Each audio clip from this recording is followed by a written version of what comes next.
everybody. Thank you so much for coming. My name is Irene Ros, and as Mike mentioned, I am a coder. I work at an open web technology called Boku, and I have several passions that all managed to come together for me last month, which is data visualization and the open web and journalism. So I got to go and spend 2 whole months living in London, which was really exciting. And I can talk about London for hours because everything about it is amazing, starting from the public transport to the tea to meat pies.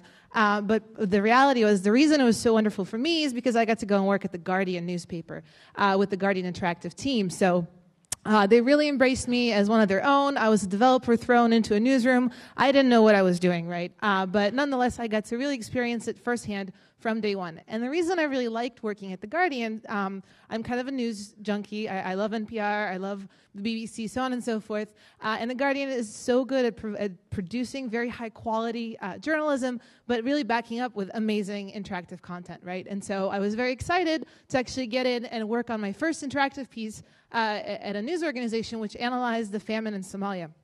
And it was a really exciting piece for me because there was a lot of very interesting data and involved in a very interesting way. And so I thought, well, what better to do than to share this kind of story with you guys? And so if I were to actually do this piece that started off with getting a data set of the total donations over time, what I would probably do is I would just kind of visualize it over time. Because I'm a viz person, I don't really know anything about Somalia, I don't really know anything about donations.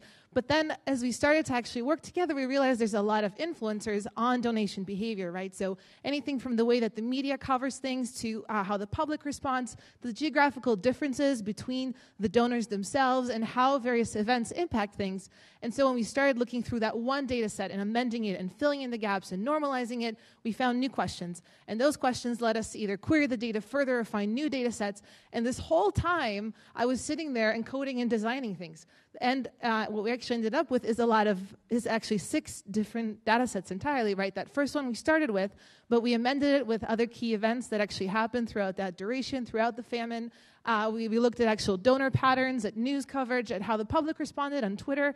And what happened was that I would throw away 90% of my code. Every 2 hours, I would visualize something, and they'd say, oh, actually, no, you know what, this isn't good. And I would throw it away, and I would start over every time I would find new questions. And on one hand, you might think, oh, that's really frustrating. And if you've been a developer, what hopefully I actually got out of it is that everything I would do became better with every iteration. When you're iterating at 2 hours, every 2 hours you're producing something new, that's really exciting, and you're keeping sort of that 10%. That's really great.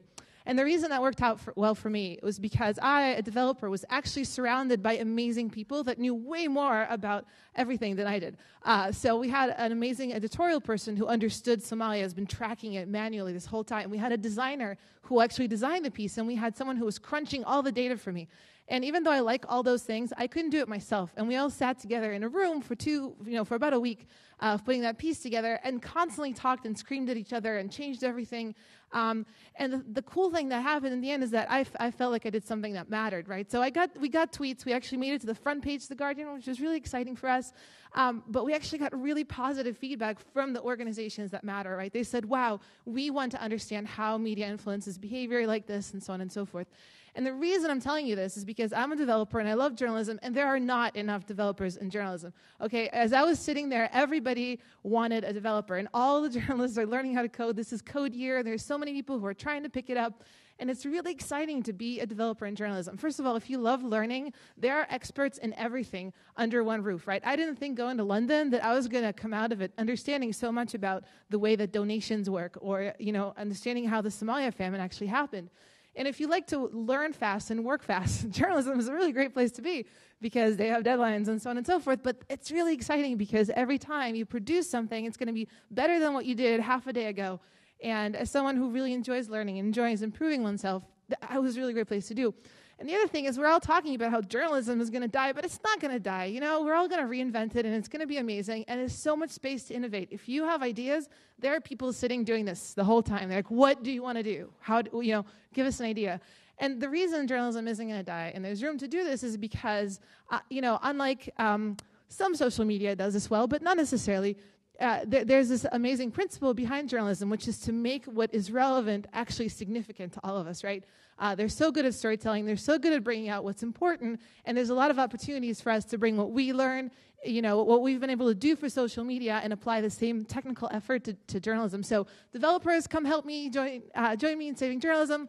Follow us on the Miso project. It's a bunch of open source tools that I'm working on with The Guardian. And I would love to hear more of your ideas. And look up Hacks and Hackers in Boston, the Boston Innovation Challenge, so many things that you can do. So thank you.